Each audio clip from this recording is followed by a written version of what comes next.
निगम रूपी कल्पतरु से प्राप्त पका हुआ फल है।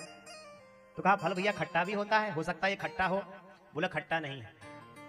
तो बोला इसका मतलब आपने जूठा कर लिया, आपको पता है खट्टा नहीं है।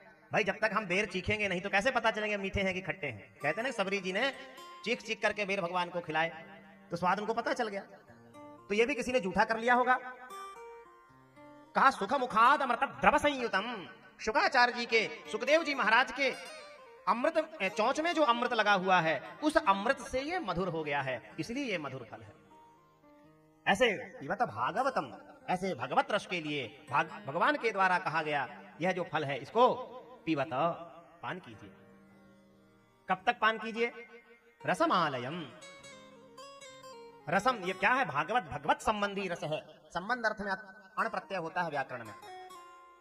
तो भागवतम रसम, भागवत रस को पीजिए। कब तक पीजिए? कई विद्वान वक्ता हमारे जो है प्रमाद कर जाते हैं, रस व्याख्या करते हुए कह देते हैं कि यह रस का आलय यानी समुद्र है, रस का घर है।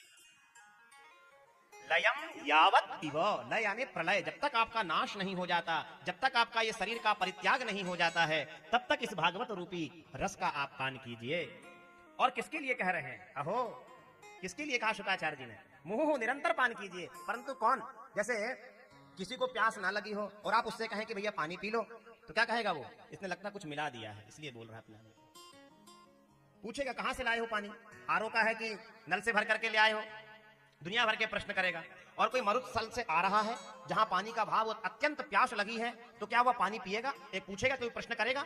कोई प्रश्न नहीं करेगा, तुरंत पानी आपने दिया उसको पान करा देगा। इसलिए जो भगवान के रसिक लोग हैं, रसिका, और रसिक भी कैसे? भूमि भावुका, जो अत्यंत भावुक है, ऐसे भावुक जन भगवान के इस दिव्य रस का, भागवत रस का लयम यावत पिबो, जब तक आपका शरीर है तब तक आप इसका पान कीजिए।